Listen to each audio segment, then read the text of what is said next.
Hi everyone, this is Easy English. Welcome to my channel. In today's lesson, I want to talk about the past perfect.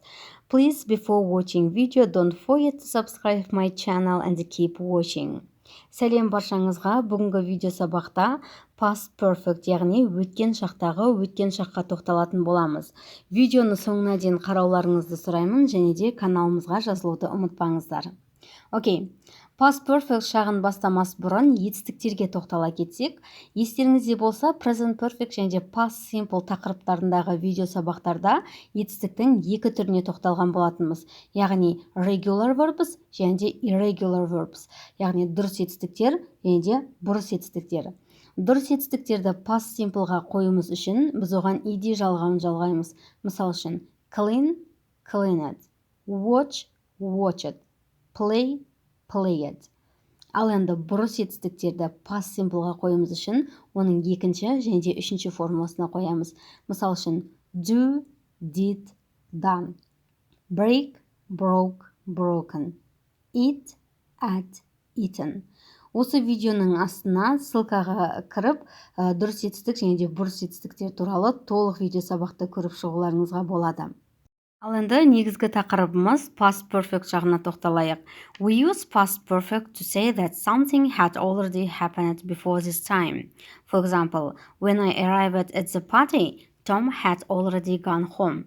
Яғни past perfect жағын өткен шақта болған іс-әрекеттің алдында болған іс-әрекетті айтқан кезде қолданамыз.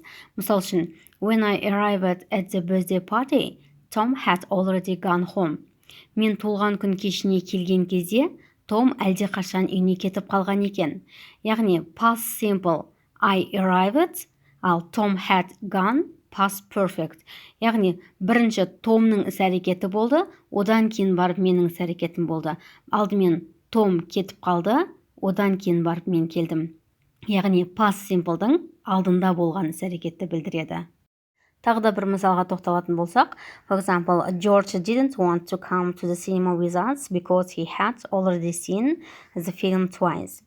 Джордж бізбен бірге киноға келгісі келген жоқ, себебі бұл фильмді ол әлде қашан екі рет көріп қойған. Яғни he didn't want past simple, ол келгісі келген жоқ. He had seen past perfect, яғни ол бұрын киноны көріп қойды. Алдымен ол киноны көрді, содан кейін барып бізбен келгісі келген жоқ. Яғни past simple'дың алдында болған іс-әрекет. Ал енді жасалу формуласына келетін болсақ, subject plus had plus verb 3. Бастауыштан кейін had көмекші етістігі, одан кейін барып етістіктің үшінші формуласы, немесе ed жалғау жалғанады. Мысал үшін, I had eaten, he had, she had, they had, we had, you had, it had. Яғни барлық пронаунстан кейін бізде had көмекші етістігі қолданылады. Одан кейін барып, егерде дұрыс етістік болса, оған ed жалғау жалғанады, ал бұрыс етістік болса, ол үшінші формуласына ауысады. Мысал үшін, I had watched, he had gone, they had eaten. Мысал үшін, the house was very quiet when I got home, because everybody had gone to bed. Мен үйге келген кезде үй тып-тыныш болды, себебі барлығы ұйықтауға кетіп қалған екен. Яғни, олар ұйықтауға кетті, одан кейін барып мен келдім. Ал енді болымсыз сөйлем жасауымыз үшін біз had көмекші етістігінен кейін not сөзін қоямыз. Мысал үшін, I had not. Had not қысқартылып hadn't деп айтсақ болады. He hadn't, she hadn't, they hadn't. Мысал үшін, it was my first time in an airplane. I was very nervous because I hadn't flown before. Бұл менің алғаш ұшаққа отыруым болды. Мен өте қобалжыдым, себебі мен бұрын ұшып көрген жоқпын. Яғни бұл жердегі I was past simple, ал I hadn't flown past perfect. Мен қобалжыдым, қобалжығаннан бұрын мен ұшаққа ешқашан отырып көрген жоқпын. Тағы бір мысалға келетін болсақ, until he went to England, he hadn't spoken English. Ол Англияға кетпес бұрын ағылшынша сөйлей алмайтын еді. They hadn't gone out when you called. Олар сен звондамас бұрын үйден шықпаған еді. Ал енді сұраулы сөйлем жасауымыз үшін had көмекші етістігін бастауыштың алдына қоямыз. Had I gone? Had they watched? had you cleaned. Мысал үшін, had he spoken English until he went to England? Ол Англияға кеткенге дейін ағылшынша сөйлей алатын беді. Яғни, he had spoken past perfect жағы, ал he went past simple жағы. Had they eaten dinner when you came? Сен келгенге дейін олар кешкі асын ішіп қойған беді. Had you sold your house before moved to England?